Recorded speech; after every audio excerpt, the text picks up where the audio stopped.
Hoy les hablaremos sobre enfermedades transmitidas por vectores. La siguiente, por favor.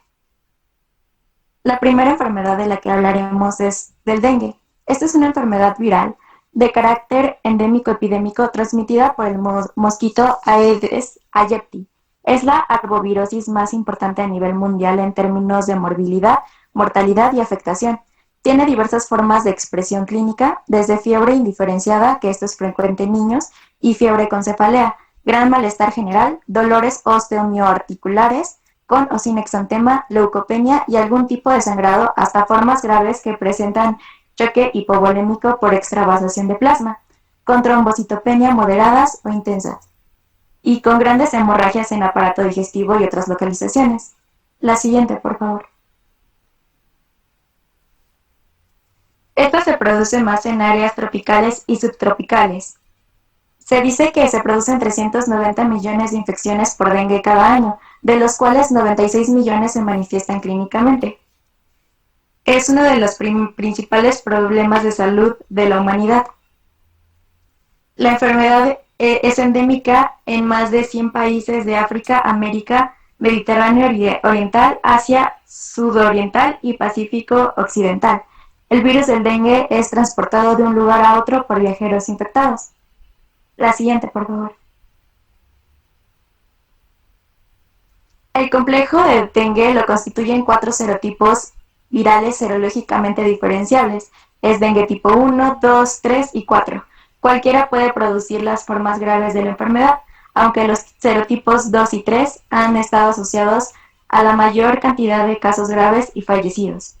Son virus constituidos por partículas esféricas de 40 a 50 nanómetros de diámetro que constan de las proteínas estructurales de la envoltura E, membrana M y cápside C, así como un genoma de ARN. Los virus del dengue pertenecen al género Favivirus y de la familia Flaviviridae. La siguiente, por favor.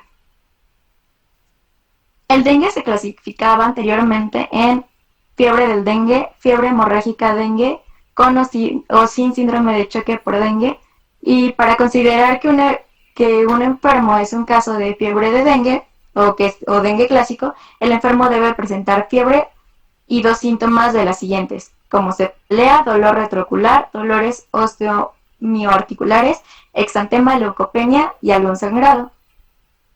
La fiebre hemorrágica del dengue requiere la presencia de los 4 criterios siguientes: fiebre, algún sangrado espontáneo, casi siempre son petequias, trombocitopenia, extravasación de plasma, evidencia por elevación del 20% del hematocrito o por la demostración de derrame pleural, ascitis o derrame pericárdico mediante estudios de imágenes.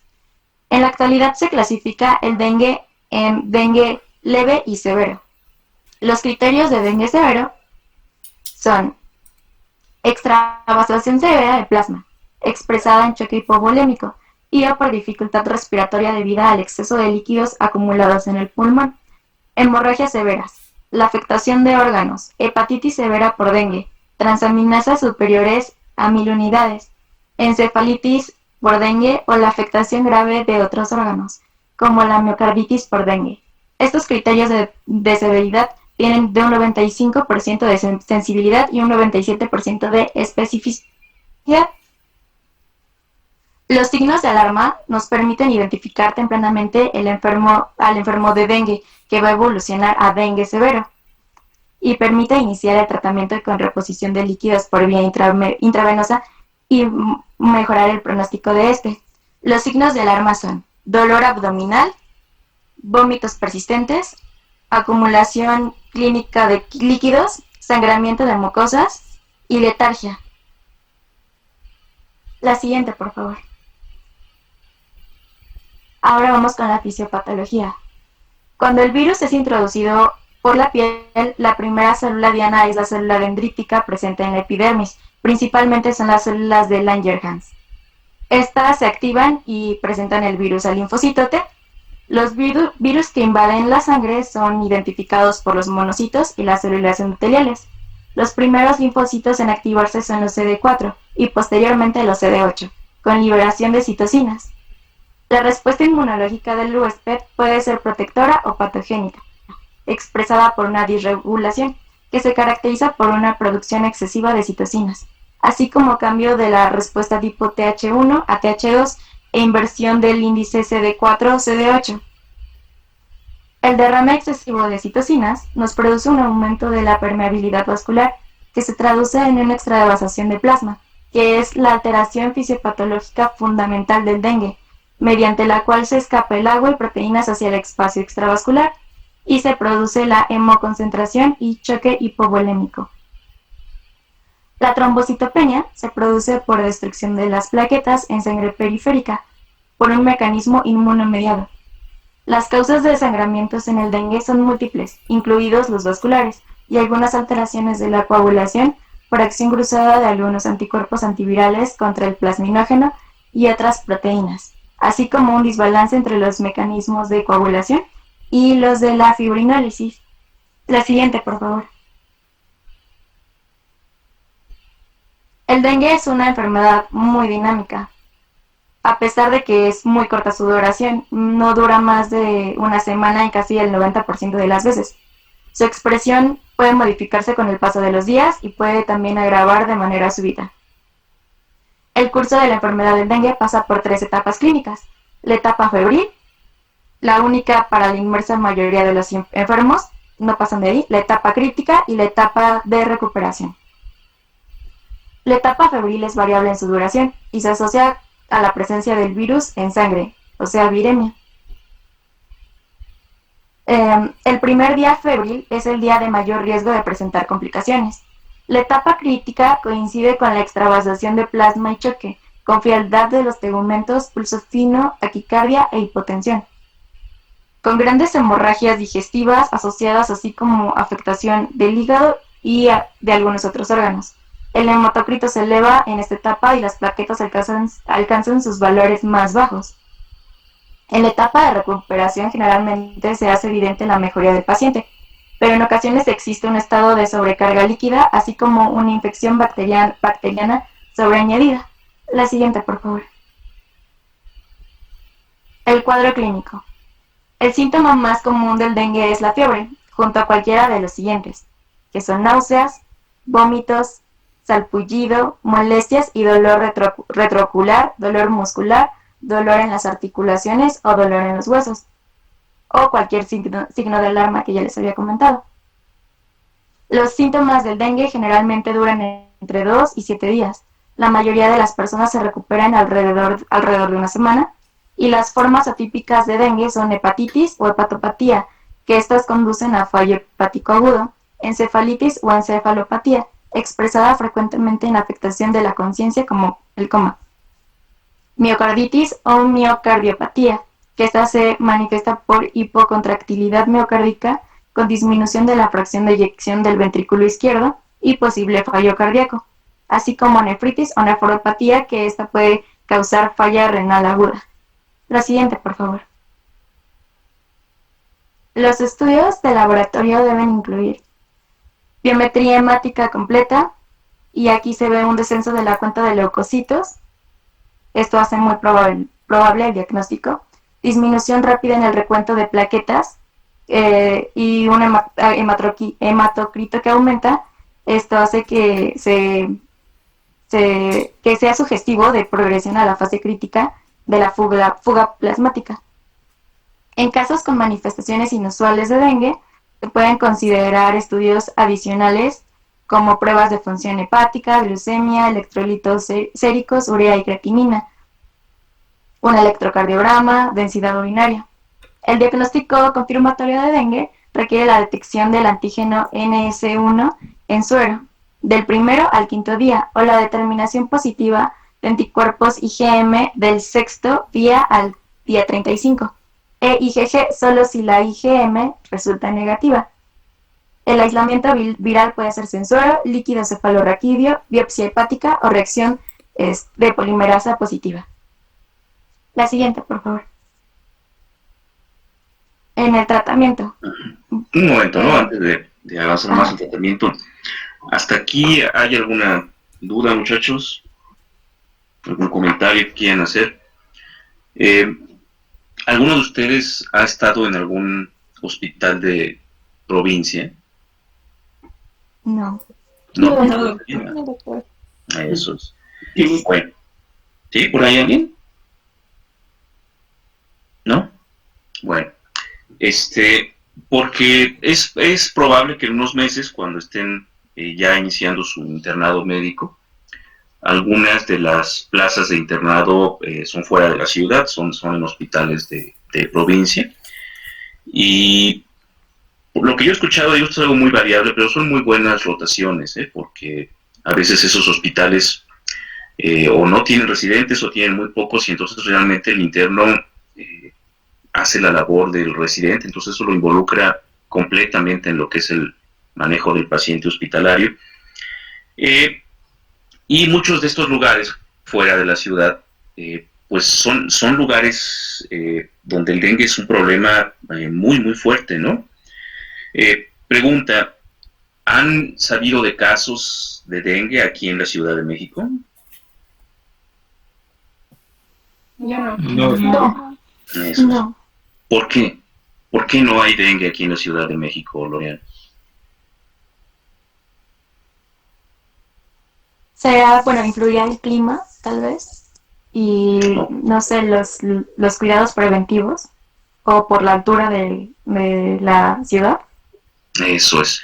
Ese es el punto importante que quería comentarles, ¿no? Recuerden ustedes que esto es transmitido, como el nombre de la clase lo dice, por un vector, por un insecto, ¿no? En este caso es un mosquito. El término arbovirus, que ahorita ustedes van a referir aquí en su clase, es un término que lo que quiere decir es que son virus transmitidos por artrópodos, o sea, por insectos. Pueden ser desde insectos voladores, mosquitos, garrapatas, arañas, bueno, etcétera, etcétera, pero son artrópodos en general. Entonces, dentro de esa denominación arbovirus, que es así como un poco artificial, entran varios grupos de virus. Estos que estamos revisando ahorita del dengue son los flavivirus, como bien comentaron ustedes, ¿no? Pero entonces, aquí lo que determina que la infección esté o no esté es que esté el mosquito. Entonces, tiene que haber ambientes favorables para que se puedan desarrollar todos estos vectores, ¿no? Como bien comentaron, el Aedes aegypti es el que se ha involucrado con más frecuencia, pero hay otros mosquitos, ¿no? El Aedes albopictus y hay algunos otros más que inclusive también se han comentado, ¿no? Entonces, esto sí se los quiero como puntualizar un poco más, porque es algo que de estos temas que vamos a revisar hoy es así como la constante, ¿no? Vamos a estar hablando de estos mosquitos. Entonces, le estoy mandando una imagen, esta la pueden encontrar en internet, es una imagen muy común. Puntos importantes, acuérdense que el Aedes aegypti, los hematófagos son las hembras. Los machos se supone que esos no pican, no consumen sangre, más bien son como vegetarianos, ¿no? La hembra sí, porque es parte indispensable en su procedimiento, en su ciclo de vida. Para poder poner los huevos tiene que haberse alimentado primero de sangre, ¿no? Entonces, se dice que normalmente este insecto tiene que picar con una frecuencia, bueno, pone huevos con una frecuencia de 3 a 5 días, entonces entre cada una de estas tiene que haberse alimentado. En ese esquemita que les puse, porque es muy similar al otro Aedes, al albopictus, lo que destaca es eso, son mosquitos negros que tienen como que esas franjas blancas o esas manchas blancas en el tórax, en las patas. Ya diferenciarlos, la verdad es que es bastante difícil, pero depende, por ejemplo, de esta imagen que les puse. En el dorso, detrás de la cabeza, tiene una imagen como una lira, como este instrumento de cuerdas griego, y eso es lo que determina que esto es una Aedes aegypti. Luego, ya son minucias, ¿no? Son difíciles de saber. Y lo que determina realmente que este germen, vector esté o no esté presente, es el clima, pero el clima sobre todo determinado por la altitud. Y es que este es el tema que finalmente les quiero recordar aquí. Cuando inicialmente se empezaron a hacer estudios sobre estos insectos, no precisamente por el dengue, sino por otras enfermedades que vamos a revisar más adelante, se supone que estaba establecido que ese mosquito estaba a nivel del mar y alcanzaba máximo poblaciones o asentamientos de personas entre los 900 y los 1300 metros de altitud sobre el nivel del mar. Pero en los últimos años está habiendo reportes, por ejemplo, aquí en América, en Bolivia, en Colombia, en partes de África, donde este mosquito ya se encuentra en altitudes cada vez más altas. Entonces, por ejemplo, lo han reportado a los 1800 metros de altura, a los 2000 metros, a los 2200, 2500 inclusive en Bolivia. Y eso, desgraciadamente, pues eso es lo que hace que este mosquito tenga el potencial en un momento dado de propagar la infección. Entonces, si en algún momento ustedes saben o se dan cuenta que aquí en la Ciudad de México no hay tantos casos o no hay casos, sí los hay, pero son importados, o sea, gente que estuvo de vacaciones y regresa de un lugar y regresa con la infección, es por eso, pero aquí lo que preocupa es finalmente este hecho de la altitud, porque si se está reportando que el virus cada vez se está encontrando más frecuentemente a altitudes mayores, no sería de extrañar, y además con el cambio climático, que los inviernos son cada vez menos fríos y duran menos tiempo, y los meses de lluvia son más intensos, que de pronto ya empezamos a ver casos. Yo he escuchado hace un par de años que ya había algunos reportes de enfermedades transmitidas por Aedes aegypti, por ejemplo, en la ciudad de Puebla. Los hay en el estado de Morelos desde hace algunos años. Entonces es una posibilidad, ¿no? Esta otra imagen que les puse, que también la pueden encontrar ustedes en internet, es la distribución mundial de la Aedes aegypti, y está precisamente en base a estos factores que les comentaba, ¿no? Otra cuestión importante, clínica. No sé si escucharon por ahí o han revisado un fenómeno que le dicen el fenómeno del pecado original inmunológico. ¿No? ¿No lo han escuchado? No, doctor. ¿No?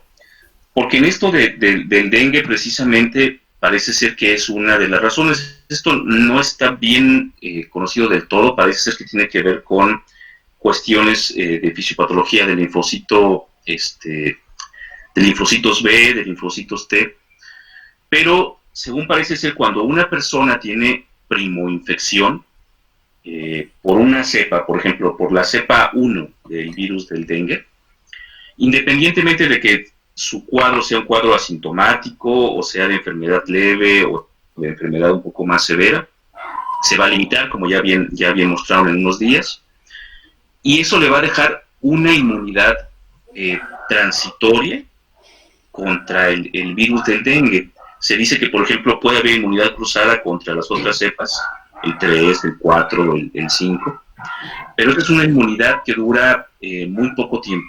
En el mejor de los casos, tal vez 2 o 3 años. Contra la cepa que le causó la infección, con esa sí la inmunidad puede durar un poco más, pero finalmente es también transitoria. El problema de estas personas que están viviendo en estos lugares donde es endémica la enfermedad es que el siguiente año o al siguiente, en la época de lluvias o de mayor calor, que es cuando proliferan más los insectos, pues tiene un riesgo muy alto de volverse a enfermar. Pero si se enferma por otra cepa, por ejemplo, tenía la infección por la cepa 1, pero si es infectado por el virus de dengue 2 o 3, entonces su organismo, que ya había montado toda esta estrategia de síntesis de anticuerpos y la respuesta celular por los linfocitos T,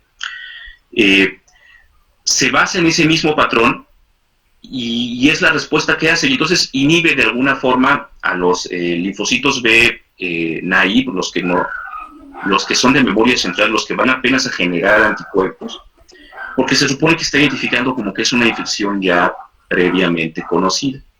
Y estos anticuerpos no pueden neutralizar en forma efectiva al virus. Y entonces de pronto el paciente entra como en esta cascada inflamatoria, en la que está tratando de defenderse, pero con un sistema y unos anticuerpos que no son 100% efectivos, y entonces es cuando empieza a progresar a la enfermedad grave. Entonces, este término de pecado original inmunológico se refiere a eso, ¿no? De que por tener ya como conformada cierta respuesta inmunitaria, si tú expones a la persona a un germen muy parecido, a un virus muy parecido en este caso, que es otra cepa, eso desgraciadamente le va a limitar poder tener la respuesta adecuada, y entonces tiene riesgo alto de tener ahora sí la variedad de la enfermedad grave. Entonces, esto es algo interesante porque inclusive por ahí de vacunas, no sé si lo van a comentar, también tiene que ver, ¿no? Pero bueno, sigan, por favor. Ok, seguiremos con el tratamiento. En el tratamiento podemos clasificar a los pacientes en uno de estos grupos, A, B o C, y decidir las conductas respecto a ellos. En el grupo A se envían a casa con orientaciones y tratamiento ambulatorio. En el grupo E se debe de dar hospitalización para una estrecha observación y tratamiento médico. Y en el grupo C se da tratamiento intensivo urgente. La siguiente, por favor. En el grupo A, son pacientes que pueden tolerar volúmenes adecuados de líquidos por la boca, mantienen buena diuresis, no tienen signos de alarma, deben orientárseles guardar reposo en cama, ingerir líquidos en abundante cantidad. Se indica paracetamol, no más de 4 gramos al día para los adultos, y la dosis de 10 a 15 miligramos por kilogramo de peso por día en niños, así como aplicar agua en la piel con esponjas hasta hacer descender la temperatura. No se debe de dar aspirina ni antiinflamatorios no esteroideos. Se debe advertir al paciente y a su familia respecto a los signos de alarma, particularmente al momento de la caída de la fiebre. En el grupo B tenemos a los pacientes que deben ser internados en un hospital para su mejor observación y tratamiento. Aquí los dividimos en pacientes con signos de alarma y sin signos de alarma.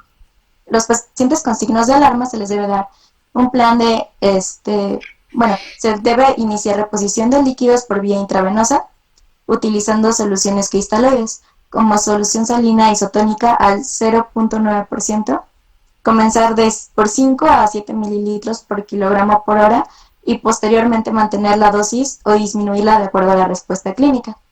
Tomar una muestra de sangre para hematocrito antes de iniciar la reposición de líquidos y después de repetir el hematocrito periódicamente. Se debe de administrar la cantidad mínima necesaria para mantener la adecuada perfusión y una diuresis adecuada, que es de 0.5 mililitros por kilogramo por hora. Se necesita continuar con la administración de líquidos por vía intravenosa durante 48 horas. Si hay empeoramiento clínico o se eleva el hematocrito, se debe de aumentar la dosis de cristaloides intravenosos a 10 mililitros por kilogramo de peso por hora, hasta estabilizar al paciente. Ahora, el plan de acción para los pacientes sin signos de alarma son estimularlos a ingerir abundante cantidad de líquidos y mantener reposo en cama, vigilar la evolución de los síntomas. Si no puede ingerir líquidos del paciente, se inicia tratamiento de reposición de líquidos por vía intravenosa, utilizando solución salina al 0.9% con o sin dextrosa. También se debe monitorear la temperatura, el balance de ingresos y pérdida de líquidos, la diuresis y la aparición de cualquier síntoma de alarma, así como la elevación del hematocrito. Y para los pacientes del grupo C, se debe tratar el choque mediante resucitación con aporte por vía intravenosa de soluciones cristaloides de 10 a 20 mililitros por kilogramo por hora en la primera hora, y se debe reevaluar la condición del paciente y decidir reducir progresivamente la cantidad de líquidos. Si es que el paciente evidencia mejoría, o repetir un segundo vuelo de cristaloides si los signos vitales son muy inestables todavía. Si el hematocrito desciende y el paciente mantiene el estado de choque, se debe de pensar que se ha producido una hemorragia. Esta, por lo regular, es digestiva siempre. Indicar una transfusión de glóbulos rojos.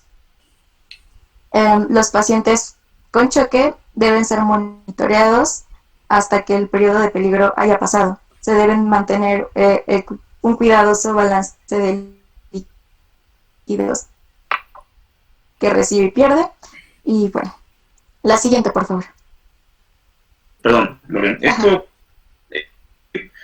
estamos hablando de tratamiento hospitalario, ¿no? Entonces, si ustedes, por ejemplo, están en su servicio social, que es medicina de primer contacto, es primer nivel, identifican los casos, pues tienen que tener en mente que la gran mayoría van a ser casos leves, inclusive asintomáticos, o que no van a pasar no van a empezar a tener estos signos de alarma de datos de gravedad, ¿no? Sin embargo, lo que tienen muy al pendiente y hablar con los pacientes es precisamente de vigilar esos datos. Si ustedes ya los identifican, se tiene que referir al paciente.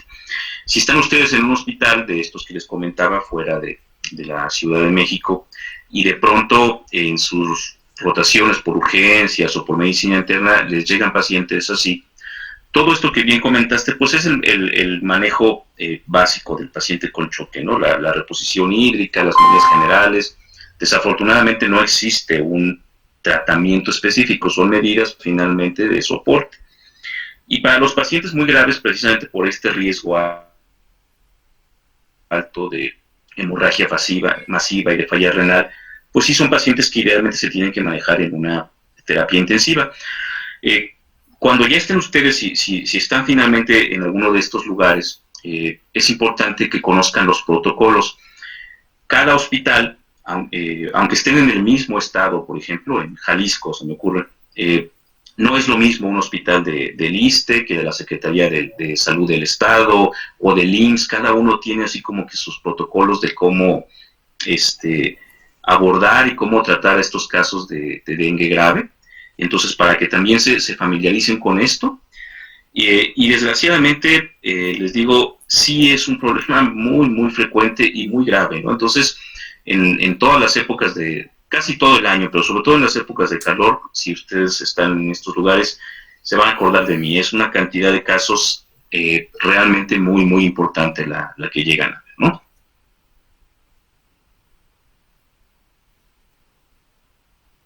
Ok, seguimos con prevención. Las medidas de prevención están relacionadas con el control del vector. Se debe evitar criaderos destruyendo los recipientes de agua inservibles, como neumáticos usados, latas, botellas, así como cubriendo y protegiendo los recipientes de agua para el consumo, como tanques y otras vasijas. También se debe modificar el cultivo de plantas en recipientes con agua, a los cuales se les puede echar arena o tierra, y evitar aguas estancadas peridomiciliares. Pueden utilizarse larvicidas, que son químicos o biológicos, en tanques y demás recipientes con agua. Los insecticidas contra mosquitos adultos solamente tienen justificación durante epidemias o para interrumpir la transmisión cuando existen altos niveles de infestación. Ahora hablaré un poco sobre la vacuna. Esto lo investigué en la página de la OMS, y dice que la primera vacuna contra el dengue es la Dengvaxia, que fue aprobada en diciembre del 2015.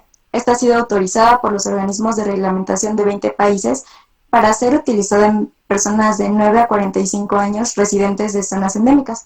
Pero también decía que las personas que se aplicaron esta vacuna, cuando no presentaban la enfermedad, cuando la presentaron, tuvieron más recurrencia a padecer la forma de dengue grave.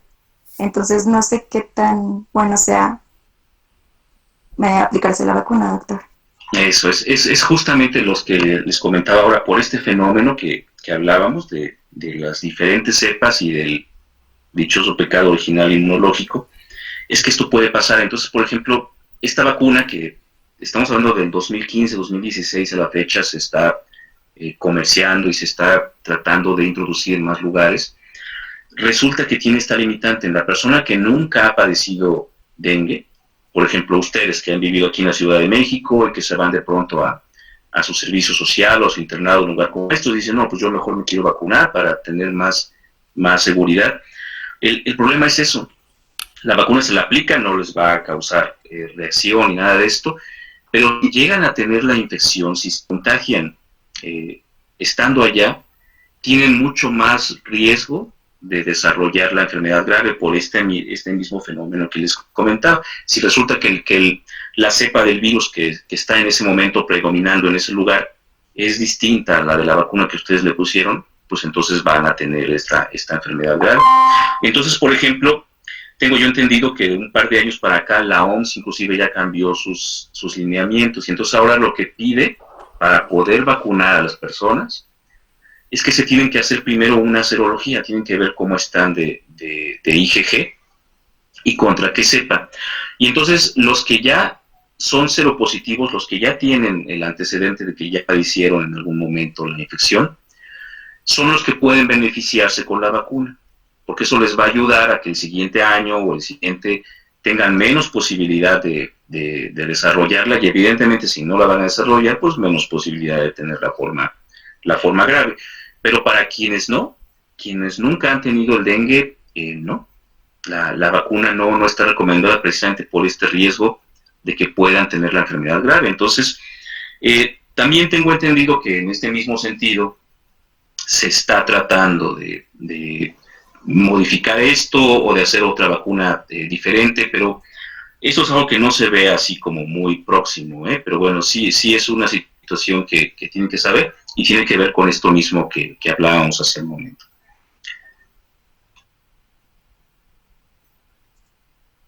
La siguiente, por favor. Bueno, ahora vamos a hablar de la enfermedad de Zika. Esta es una enfermedad viral transmitida por los mosquitos del género Aedes, causada por el virus Zika. El mosquito, pues como pueden ver, es el mismo que el del dengue. Siguiente, por favor. En cuanto a su epidemiología, el virus fue aislado por primera vez en 1947 en el bosque de Zika, en África, es por eso que recibe su nombre. En el 2007 se describió una gran epidemia en la isla de Yap, en donde el 5% de la población resultó infectada.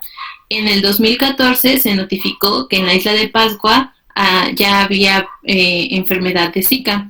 Y en el 2015 en Brasil se detectó la asociación del síndrome de Guillain-Barré y la asociación de malformaciones del sistema nervioso central al nacer con el Zika. Siguiente, por favor. Según la OMS, desde el 2007 hasta el 2016, el Zika está presente en 61 países, de los cuales en América está reportada en 33 países, siendo México pues uno de ellos. Según los resultados del gobierno de la Ciudad de México, los estados que más están afectados por esta enfermedad son sobre todo Yucatán y Veracruz. En el periodo del 2006 al 2019. Siguiente, por favor. El Zika es un arbovirus perteneciente a la familia Flaviviridae del género Flavivirus, que como pueden ver, pues es como el dengue. La transmisión va a ser por la picadura de mosquitos infectados del género Aedes, sobre todo Aedes aegypti, y como ya había mencionado el doctor, pues tiende a ser más activo al amanecer y al anochecer. Otras formas de transmisión va a ser de madre al feto durante el embarazo, el contacto sexual, ya sea por hombre o por mujer, ambos pueden transmitirlo a sus parejas sexuales, por transfusiones de sangre y productos sanguíneos o por los trasplantes de órganos. Siguiente. La clínica, el periodo de incubación va a ser de aproximadamente de 3 a 14 días, y aquí la mayoría de los pacientes va a ser asintomáticos. Solamente del 25% de los pacientes van a presentar síntomas. Entre los síntomas que presentan, pues va a ser la fiebre de 37.8 a 38.5 grados centígrados. No se ha reportado que presente una fiebre más elevada. Erupciones cutáneas. Esta erupción cutánea es maculopapular y es pruriginosa. Conjuntivitis, no pruriginosa y no purulenta. Y dolores musculares y articulares, malestar general y cefaleas. En general, se habla de que esta enfermedad es de leve intensidad y de evolución benigna. No presenta en general como tal una enfermedad grave, y muy pocas veces se llega a la mortalidad. Siguiente.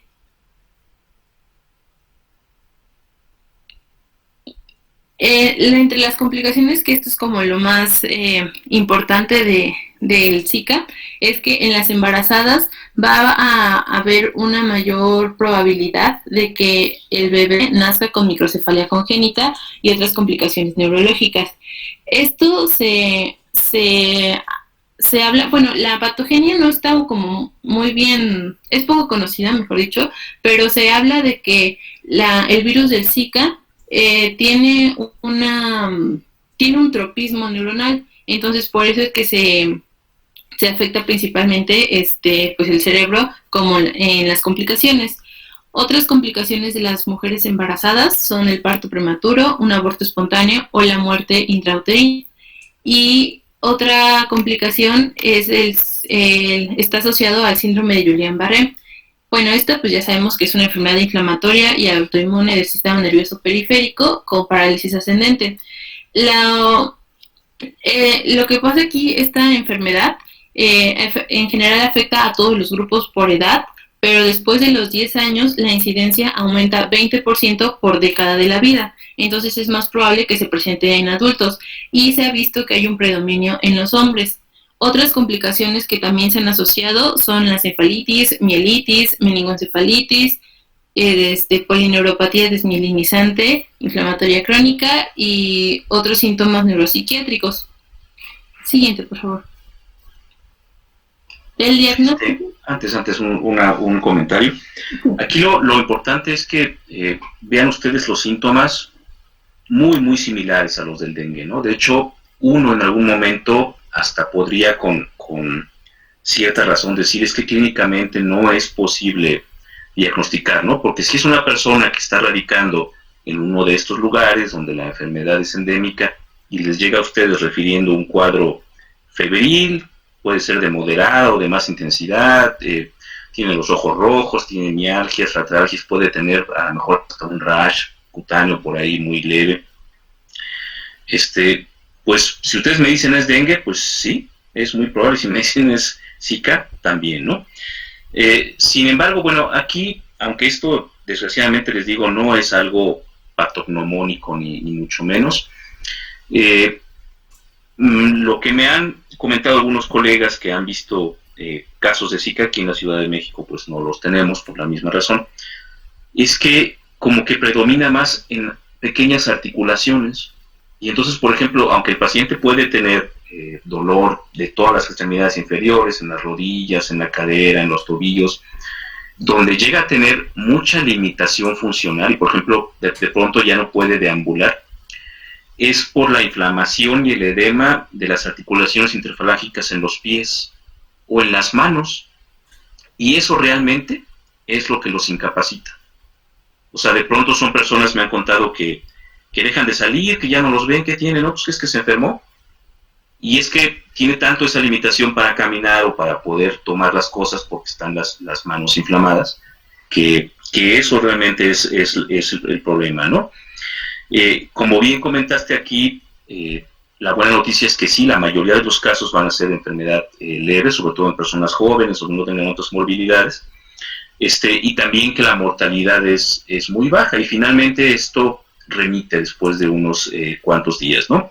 Pero punto importante, siempre esto va a ser un diagnóstico diferencial. Seguramente cuando ustedes estaban por entrar a la carrera de medicina o ya entrando, seguramente se acuerdan de esto, porque el Zika lo que tiene es que es en ese sentido una enfermedad emergente, ¿no? Hace 10 años, prácticamente aquí en América, en México ni se diga, Zika no era un problema de salud, no era un tema que se revisara porque era una enfermedad que no había aquí, ¿no? Esto estamos hablando que del 2015, 2016 a la fecha, que empezaba a haber reportes primero en Sudamérica y cada vez en forma ascendente hasta Centroamérica y finalmente en México, ¿no? Entonces, si ustedes recuerdan, hace un par de años inclusive los CDC en los Estados Unidos lanzaron unas alertas de viaje donde decían, si eres una mujer en edad fértil, si tienes vida sexual activa o si estás embarazada, no viajes a menos que sea necesario a una lista de países y entre esos México. Y es precisamente por esto que estás tú comentando, ¿no? Por la asociación con defectos del tubo neural en las mujeres embarazadas, en el producto, ¿no? Ya finalmente, antes de que la CDC dejara de poner estas alertas de viaje, publicó una donde decía, bueno, si vas a México, depende al lugar al que vas, y ahí, por ejemplo, ponía esto, ¿no? Si vas a la Ciudad de México, no es necesario tener precauciones, ¿no? Y es por esto, les mandé una última imagen, es un mapita de México, del país, donde los lugares, de acuerdo a estas cuestiones de clima y altitud, se espera que pueda haber Aedes aegypti en forma endémica, y en cuáles no, y entonces esos son los que están como que fuera de la alerta, ¿no? Pero estas recomendaciones van inclusive más allá, ¿no? O sea, dicen, bueno, si tú viajaste, si no eres una mujer en edad fértil con vías sexuales, eres un hombre, viajaste a un lugar endémico y regresas a tu país, usar métodos de planificación familiar por lo menos durante 6 meses, porque si está documentado que esto puede tener una transmisión sexual, y si regresas a casa con su pareja y le transmite la infección y además la mujer se embaraza, pues hay un riesgo muy alto de este tipo de problemas, ¿no? Entonces, probablemente esto en cuanto al Zika es de las cosas que más han llamado la atención en los últimos años. Todavía se está generando mucha información, de aquí definitivamente esto no se conoce todo, así que seguramente para cuando ustedes ya hayan terminado la carrera, estén ejerciendo o estén haciendo la especialidad, van a escuchar más noticias acerca de Zika, ¿no?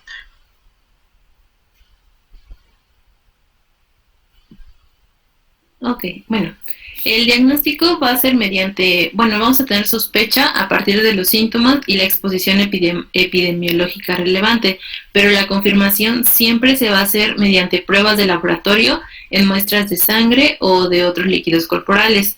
Se recomienda el análisis de ácidos nucleicos, o sea, PCR, en aquellos pacientes cuyos síntomas empezaron hace menos de 7 días.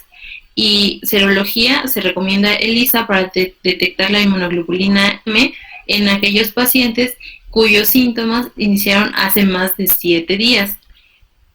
La OMS recomienda que se tiene que tener precaución con el resultado de la PCR, dado que un resultado negativo en los primeros 7 días no excluye la infección. Entonces se recomienda siempre la serología. Siguiente, por favor. En cuanto al tratamiento, pues no hay tratamiento. Lo que se hace es tratar los síntomas. Se recomienda el reposo, beber líquidos suficientes y medicamentos para el dolor y la fiebre. La OMS también recomienda que se evite el ácido acetilsalicílico, y otros AINES, justamente porque la clínica es muy parecida a dengue, y en caso de que uno se equivoque en el diagnóstico, no haya riesgo de hemorragia en caso de que sí haya sido dengue. Siguiente, por favor.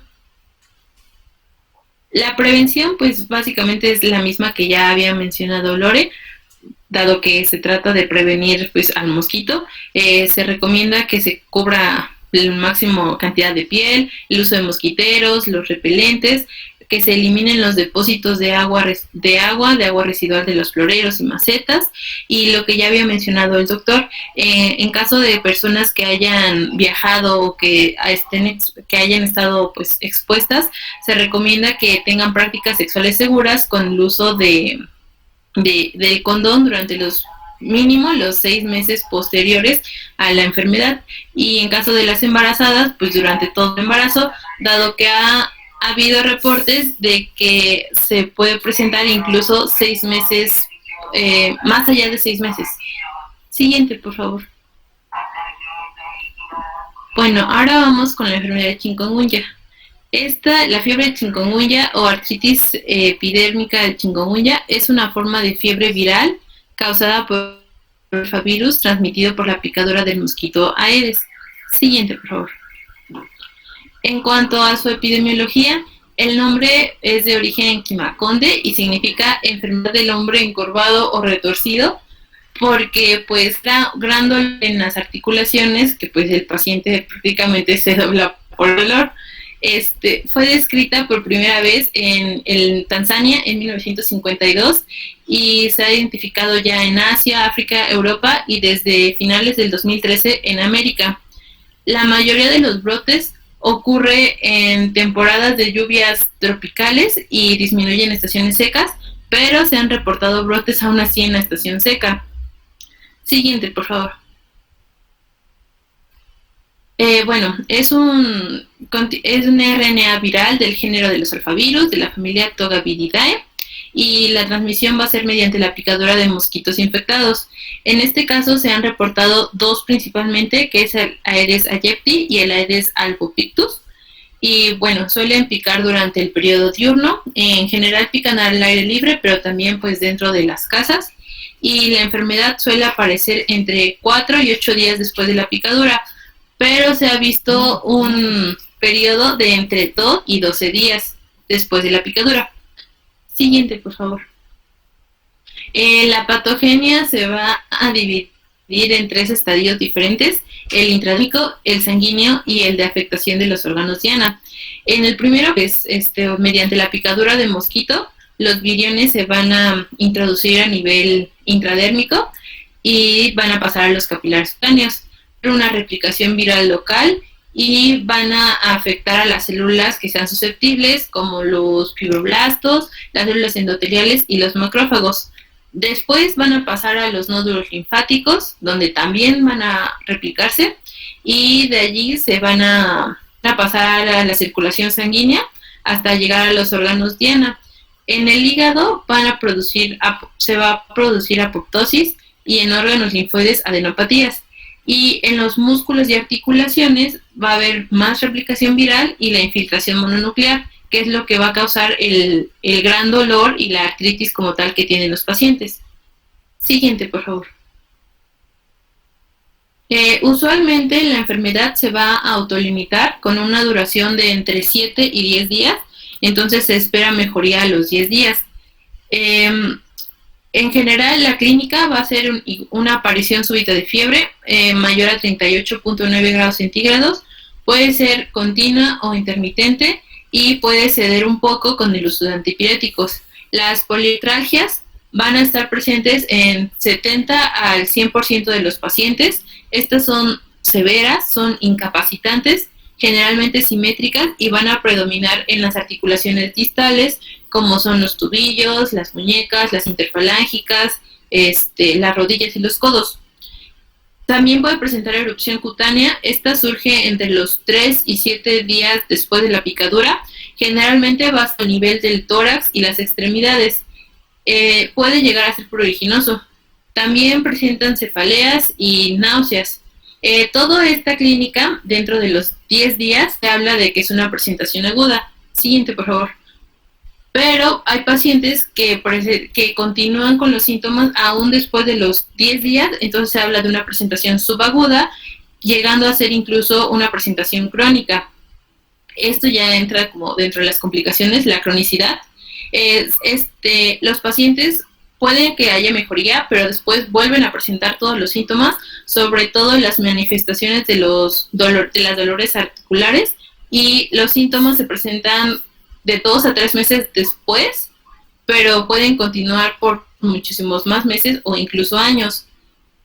Se han visto factores de riesgo para que el paciente presente la cronicidad, como son la edad avanzada, que ya tuviera trastornos articulares antes de la enfermedad, o una enfermedad aguda más severa. O puede presentar complicaciones oculares, neurológicas, cardíacas o molestias gastrointestinales como náusea y vómito. Siguiente, por favor. Solo algunos comentarios. Bueno, entonces aquí nuevamente, ¿no? Tenemos una enfermedad viral febril con artralgias y además transmitida por el mismo agente. Entonces, desgraciadamente esto también ya se unió a otro de los diagnósticos diferenciales que les tienen que hacer cuando lleguen a ver este tipo de pacientes, ¿no? Clínicamente muy, muy difícil que ustedes puedan con certeza asegurar que es una u otra. Sin embargo, igual, de lo que yo tengo conocimiento es que el chikungunya, por ejemplo, sí se caracteriza más como una fiebre muy súbita, o sea, algo que inicia de golpe y porrazo y que además habitualmente es alta. Y esta fiebre, que si bien puede durar, como bien ya comentaron, 3 días, 7 días, 10 días, finalmente empieza a remitir o mejor. Y es entonces cuando aparecen los síntomas articulares. o el rash cutáneo, por ejemplo. Esta enfermedad sí se caracteriza por atacar articulaciones más grandes, no tanto las interfalángicas como el Zika, por ejemplo, aunque sí son más las distales, ¿no? Entonces, si son los miembros inferiores, seguramente es más en los tobillos donde va a haber el dolor, o las rodillas más que la cadera propiamente, o las muñecas, como la imagen que mostraban ahí, ¿no? Que sí igual puede ser incapacitante y todo esto. Y aquí el aspecto probablemente más interesante es precisamente ese de la cronicidad. Esta afección articular, sí se han reportado personas que no remiten, una vez que lo que se espera es que después de unos días, un par de semanas, se quiten por completo. Puede ser que no, y entonces se empiece a comportar como una artritis reactiva, ¿no?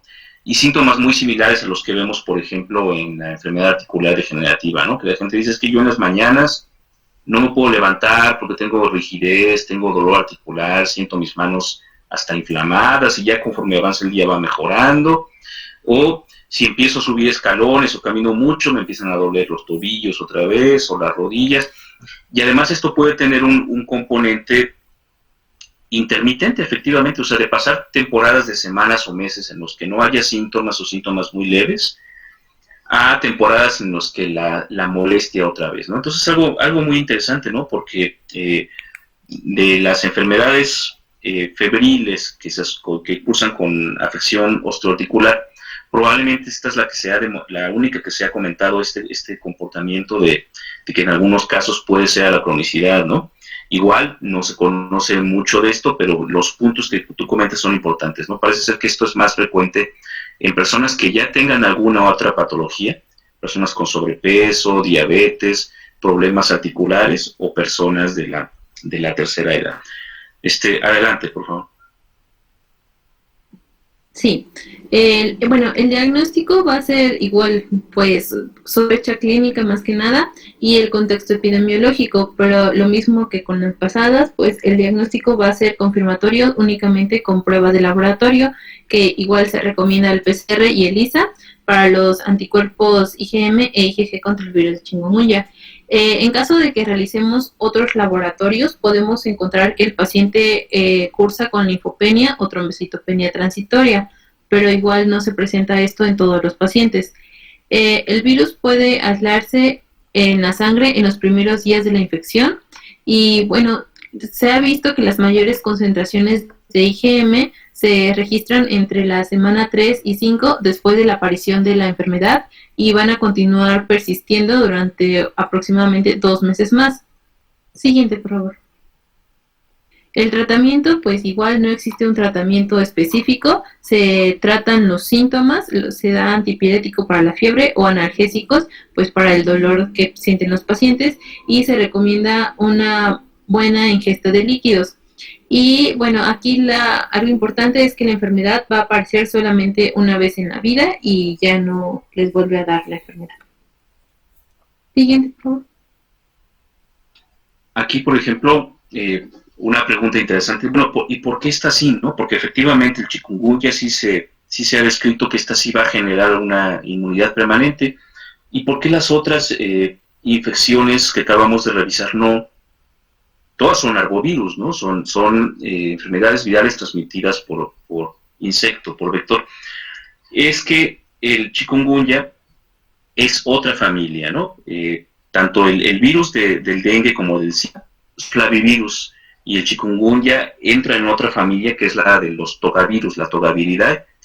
Y esto, probablemente, aunque los dos son virus de RNA monocatenarios, del grupo 4 de esta clasificación de Baltimore que alguna vez platicamos, esto es lo que sí puede hacer que tenga estas diferencias, ¿no? Entonces, afortunadamente, digo, dentro de todo lo malo, sabiendo de esta enfermedad, lo incapacitante que puede ser, la alta prevalencia que van a ver ustedes en la época de lluvias y más calurosa en estos lugares, y la posibilidad de cronicidad es que, bueno, la buena noticia es que por lo menos sí pueden esperar que si este paciente en 2 o 3 años tiene otro cuadro febril, seguramente ya no es chikungunya, ¿no? Ya de alguna forma sí se puede pensar en esta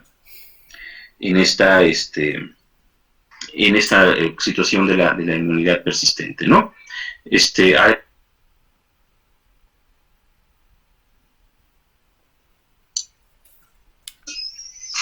Vamos a continuar con fiebre amarilla.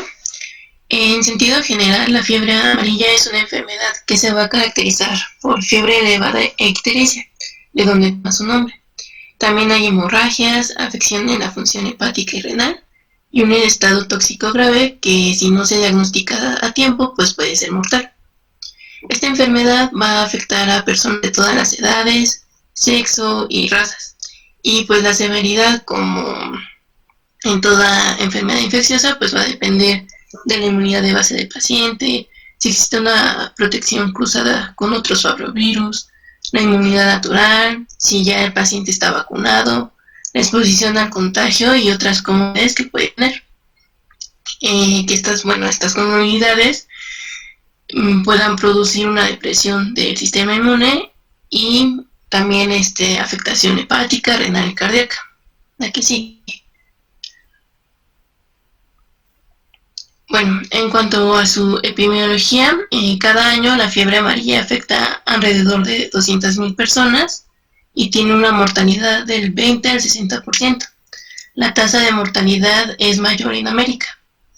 En cuanto a África, bueno, aquí la fiebre amarilla es endémica en al menos 32 naciones y cada año se registran nuevas epidemias en ciudades africanas que pues han evidenciado el nuevo surgimiento de la enfermedad. Entre las posibles causas de este resurgimiento, pues destaca que la población no es inmune a la fiebre amarilla debido a que pues existe una baja cobertura de la vacunación, también pues por la migración urbana, el cambio climático e incluso pues la deforestación del mismo ser humano que invade terrenos propios de la transmisión selvática. En cuanto a América, bueno, la fiebre amarilla es endémica en ciertas regiones selváticas, sobre todo en Brasil, Argentina, Paraguay, Bolivia, Colombia, Venezuela y Perú. En la actualidad, pues México no se considera una zona endémica tras los últimos casos que fueron registrados en 1957. Sin embargo, pues el escenario mundial epidemiológico con los brotes actuales en Brasil y Angola, pues necesitamos estar preparados ante un posible resurgimiento de la enfermedad pues en nuestras fronteras. Que sí. El agente causal y su ciclo biológico. La fiebre amarilla es causada por un virus de la fiebre amarilla, que es un arbovirus del género Fabrovirus, que pertenece a la familia de Fabroviridae. Este virus tiene un genoma compuesto por ARN monocatenario en sentido positivo, y solo existe un serotipo con 5 genotipos, los cuales 2 van a estar circundantes en América y 3 en África. En cuanto a su ciclo biológico, pues el virus requiere un vector, que es el mosquito, para poder infectar al hospedero. En este caso es el humano y los primates. Una vez en el hospedero, la infección es contagiosa, es decir, que no hay transmisión de humano a humano. Sin embargo, existen algunos reportes de transmisión por lactancia materna y transfusión sanguínea. Los mosquitos infectados tienen una transmisión transovárica. Eso quiere decir que pues, su descendencia se va a ver afectada.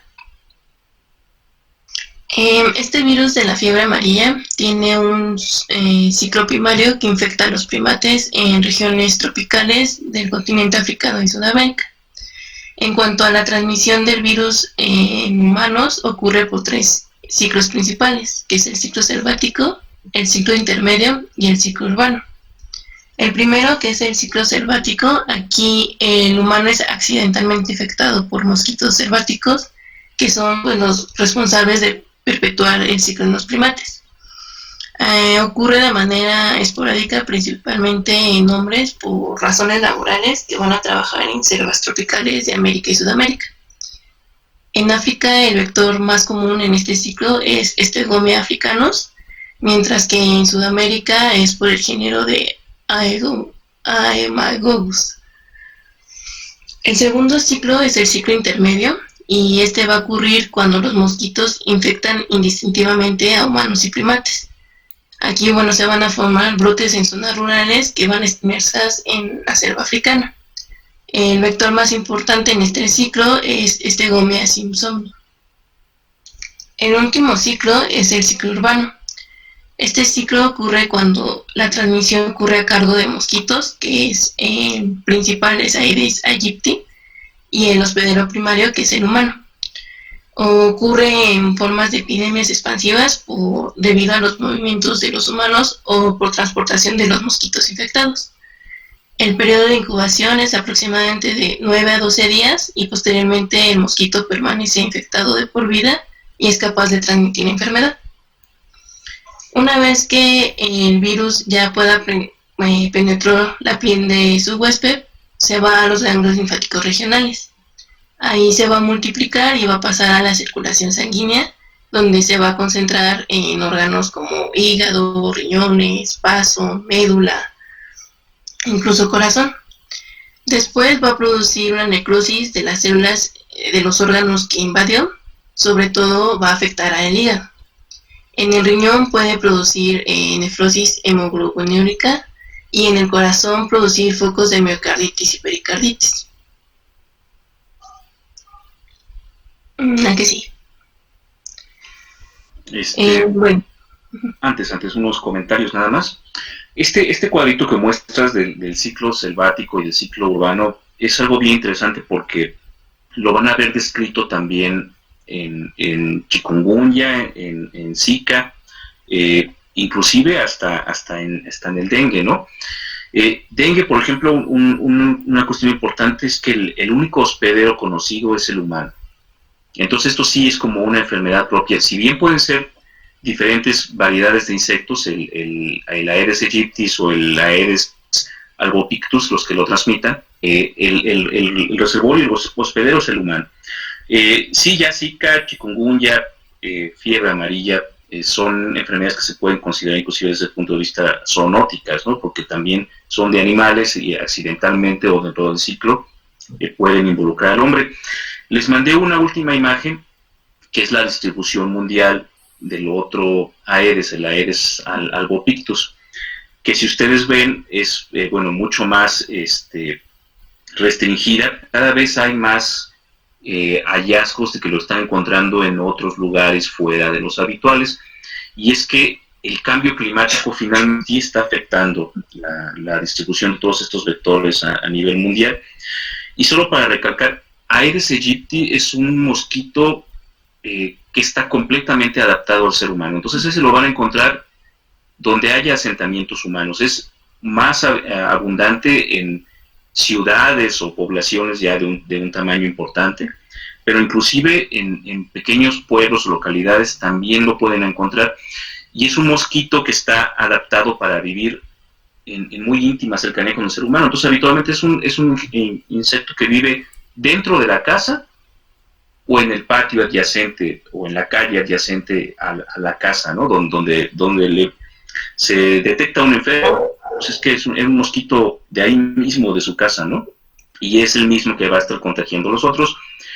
Y ya lo comentaron anteriormente, pero bueno, eso es importante, es un mosquito que más que nocturno es de las primeras horas de la mañana y de las primeras horas de la tarde antes de empezar la noche. Los otros insectos son más de predominio nocturno, ¿no? Por ejemplo, el Aedes albopictus, este sí es un insecto más de hábitos nocturnos, al igual que los demás que van a tener, ¿no?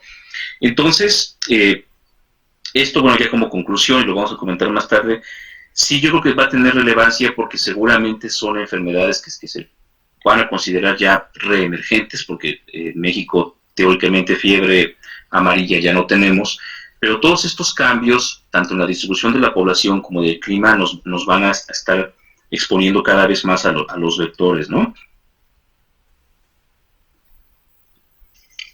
Okay. En cuanto a manifestaciones clínicas, bueno, pues tras la picadura del mosquito, el periodo de incubación es de 3 a 6 días y en algunos casos fulminantes la muerte puede sobrevenir a la semana de iniciar estos síntomas. La transmisión se produce desde poco antes de aparecer la fiebre hasta 5 días después de aparecer la misma. Y hay que tener en cuenta el periodo de incubación extrínseco del mosquito, que ya les había comentado que es de 9 a 12 días, porque tiene gran importancia para considerarlos en los viajeros. El espectro clínico de la fiebre amarilla es bastante amplio, puede ir desde una infección asintomática hasta una insuficiencia orgánica múltiple con choque y coagulopatía. Para fines prácticos, el cuadro clínico se va a dividir en 3 fases, aunque la mayoría de los pacientes que tienen infección sintomática solo cursar con la primera fase. Algunos estudios de campo hechos en África mencionan que la mayoría de los pacientes de 7 a 12 infectados son asintomáticos. Por cada 7 a 12 infectados va a haber un asintomático. La primera fase es el periodo de infección. Esta tiene una duración de 1 a 4 días y los pacientes pueden presentar fiebre, malestar general, adinamia, cefalea intensa, fotofobia, dolor rumorosaco, mialgia sobre todo en miembros pélvicos, anorexia, vómito, lipotimia y el signo de Faguet. Este signo es cuando se presenta fiebre acompañado de bradicardia. Aquí sí. La segunda fase es el periodo de remisión. Aproximadamente el 15% de los casos va a tener una remisión de todos estos síntomas y puede durar de 6 a 24 horas, para después dar a una tercera fase, que es el periodo de intoxicación. En este periodo van a estar presentes los síntomas de primera fase y se van a acompañar con hemorragias, ictericia, insuficiencia hepática y renal. La insuficiencia hepática, la podemos vigilar cuando hay elevación de las transaminasas y depresión de los factores de coagulación. En cuanto a la insuficiencia renal, pues hay que vigilar si existe albuminuria y posteriormente anuria. Hay que tener especial cuidado cuando existe insuficiencia hepática y ictericia porque son factores pronósticos de mortalidad. ¿A que sí? Bueno, en cuanto al diagnóstico, según la Organización Panamericana de la Salud, considera un paciente de sospecha de fiebre amarilla cuando manifiesta una fiebre de inicio súbito, seguido de ictericia, al menos en las primeras 2 semanas de inicio de los síntomas. En aquellos pacientes con sospecha de fiebre amarilla es importante realizar estudios de laboratorio, los cuales pues, nos van a ayudar a detallar el estado de las células sanguíneas, hepáticas y de todo el sistema hemostático. Entonces nos podemos ayudar con una biometría hemática para vigilar si hay trombocitopenia, un examen general de orina para ver si hay albuminuria, tiempos de coagulación, pruebas de función hepática que les mencionaba que son importantes para ver factores pronósticos, y una química sanguínea pues para ver la elevación del lactato o una depresión de reservas hepáticas. En la que sí. Para confirmar un caso de fiebre amarilla pues se requiere de estudios mucho más específicos de laboratorio. Nos podemos ayudar de un PCR en tiempo real, ya que detecta en la reina viral en los próximos 5 días el inicio de los síntomas. Y este diagnóstico por este método es confirmatorio. También podemos echar a andar de la serología, ya sea mediante una técnica de ELISA o una inmunofluorescencia indirecta, debido a que pues aquí podemos detectar IgM a partir del 5.º día de inicio de los síntomas. La detección de IgG, se deja más para cuando tengamos muestras seriadas, con separación de 1 semana, se compara la elevación de los títulos y este es un resultado positivo cuando hay un incremento de al menos 3 a 4 veces del título inicial. Por último, solamente con fines de investigación es posible hacer un aislamiento viral a través ya sea de sangre o de líquido cefalorraquídeo. Se tiene que hacer en la fase virémica de 1 a 5 días después del inicio de los síntomas. El virus se va a inocular en grupos celulares y se detecta por métodos moleculares, inmunofluorescencia o por sus efectos citopáticos. Aquí sí. Del tratamiento, pues no existe tratamiento específico contra la enfermedad. Todo el tratamiento médico va a estar encaminado a las medidas de soporte. Pues si se dan cuenta, realmente son las mismas medidas de soporte que las enfermedades anteriores. Que sí. En cuanto a su prevención, pues la mejor estrategia de prevención para la fiebre amarilla es la vacunación.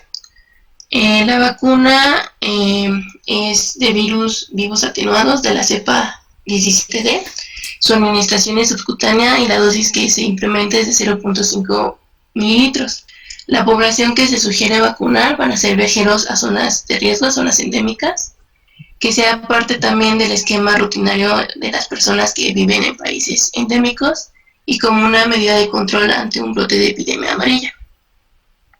La vacuna, al ser hecha de virus atenuados, continúa teniendo una capacidad de replicación.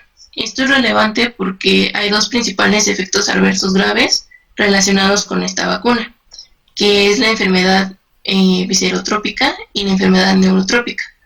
La vacuna, pues al contener el virus vivo, puede invadir el sistema nervioso central y va a producir manifestaciones en el paciente como meningoencefalitis o como un síndrome desmenizante. Por fortuna, estos casos son muy pocos frecuentes. Las recomendaciones que da el IMSS a los viajeros es que se vacunen contra la fiebre amarilla antes de viajar a algún país que tenga, pues, que sea endémico, mínimo 10 días antes de su viaje. También, bueno, si van a visitar esos lugares endémicos, que usen repelente contra mosquitos, al menos cada 4 horas y transpiran mucho o están en contacto con el agua.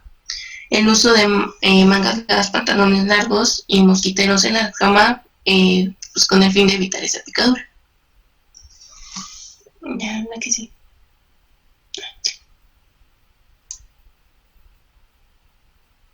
Ok. Fiebre amarilla, afortunadamente, como bien comenta que pues no hay en México. Entonces, seguramente pruebas como estas, si llegaran a requerir ustedes ante sospecha de un caso, sí se va a necesitar apoyo del INDRE o de lugares especializados donde puedan tener alguna de las pruebas, ¿no? La de PCR o las serológicas. Pero bueno, hasta el día de hoy no hay casos reportados.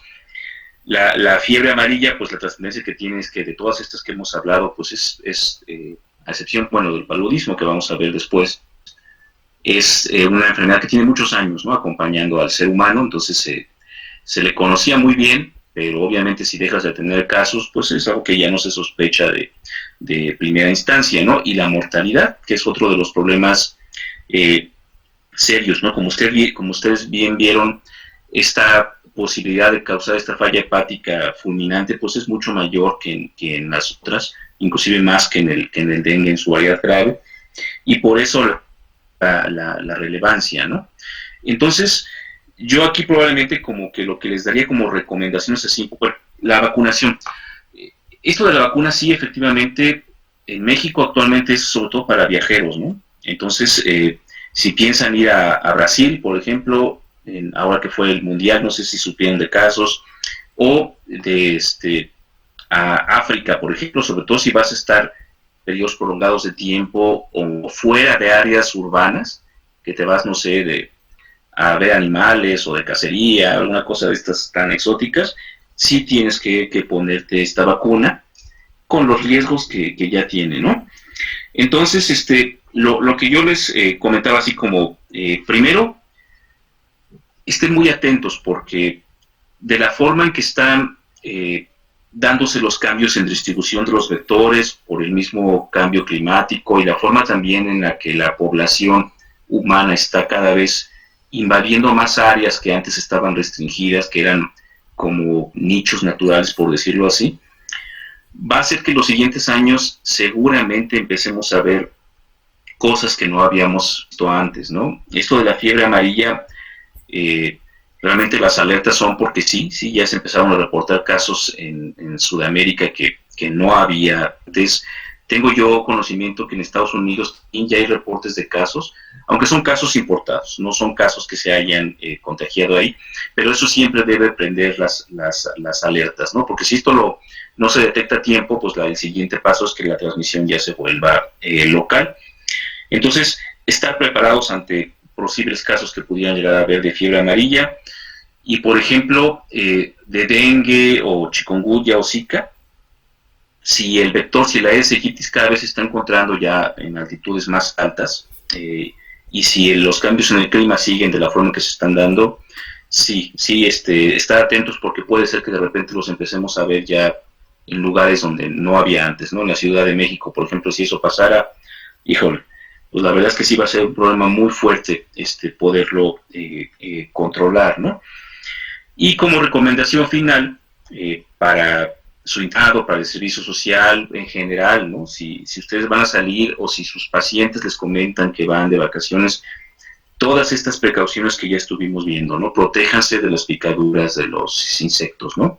Ropa de color claro, manga larga, si van a usar shorts, pues lo menos cortos que se pueda para protegerse, ¿no? El uso de los repelentes, y sobre todo en estas horas, que es cuando hay más actividad de los mosquitos, las primeras horas de la mañana o las últimas horas de la tarde, principios de la noche, protegerse más, ¿no? Siempre las habitaciones que usen mosquiteros en puertas y ventanas, que usen también algún repelente interno. Todas estas medidas sí son muy importantes como prevención, porque desgraciadamente si se presenta el caso, pues ya es poco lo que se puede hacer en cuanto a que no hay un tratamiento específico, ¿no? Entonces, no sé si tienen dudas o comentarios acerca de estos temas. A ver, adelante. Bueno, estábamos viendo entonces ahorita que el cuadro clínico realmente pues es muy parecido entre estos, entonces quisiera saber si realmente para el diagnóstico, si se utiliza alguna prueba diagnóstica, nada más con el cuadro clínico podríamos decir, porque realmente el tratamiento pues es igual muy similar, o sea, de soporte, entonces realmente para poder decir, esa persona tiene Zika, ¿se utiliza la prueba diagnóstica o simplemente con el cuadro clínico ya podríamos empezar? Tienen que acercarse a las autoridades estatales de salud para conocer los protocolos que tienen montados. Normalmente, de hecho, emiten las alertas, ¿eh? Por ejemplo, a lo mejor, no sé, Jalisco, Nayarit les va a decir, ¿sabes qué? Es que la alerta de dengue empieza en febrero y termina en julio, agosto, ¿no? Entonces, todos los casos que tú veas en esa época, pues tienen una probabilidad más alta de que sea dengue, no alguna otra infección febril por vectores, ¿no? Pero sí, desafortunadamente, como tú bien dices, aunque lo veas, no puedes asegurar porque se sobrelapan, ¿no? Los periodos de mayor actividad de cualquiera de esas enfermedades porque comparten el vector y ese es solamente el que va a marcar esto. Entonces, también es un poco, a veces, el historial del mismo paciente. Aquí esto es algo pues, muy raro en la Ciudad de México que lo lleguen a ver, pero cuando estén en esos lugares, si ustedes interrogan a las personas, se van a dar cuenta que ellos les dicen, ¿no? No, sí, dengue yo tuve a los 11 años y tuve después a los 25 y la primera vez me dio muy fuerte, pero la segunda vez ya no. Y hay, por ejemplo, en el dengue como que esta periodicidad discreta, ¿no? De que cuando llega a haber en un estado, en una localidad, un brote epidémico, mucho más casos de los que normalmente tenían, los siguientes 2 o 3 años como que son de menos intensidad hasta que nuevamente vuelve a haber otro brote. Entonces, eso es algo que puede, pues, ¿no? Lo ideal siempre es, como tú bien dices, que le pudieras hacer la prueba. Hace unos años, cuando empezamos a tener aquí en México los casos de Zika y de chikungunya, sí, era parte del procedimiento, les hacían la PCR para diagnosticar esto, ¿no?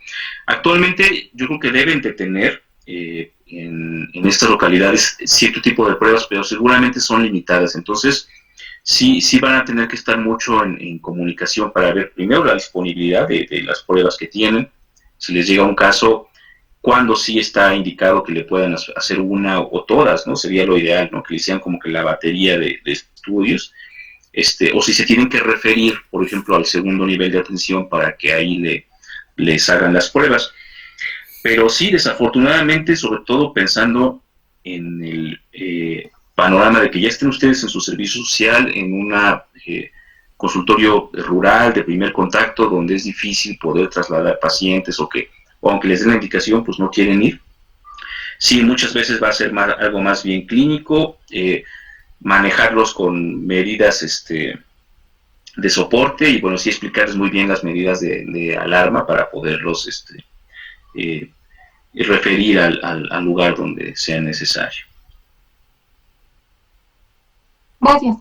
es algo que pues, realmente no vemos, ¿no? Pero se van a dar ustedes cuenta que sí es algo muy, muy frecuente, sobre todo dengue, porque esto es lo que más van a llegar a ver en su internado, en su servicio social. Entonces, pues sí, para que revisen todo esto y seguramente ya una vez con experiencia clínica de estar viendo los casos, también eso facilita mucho, ¿no? El que tú lo veas y ya de entrada estés pensando sobre qué es lo que estás viendo en ese momento.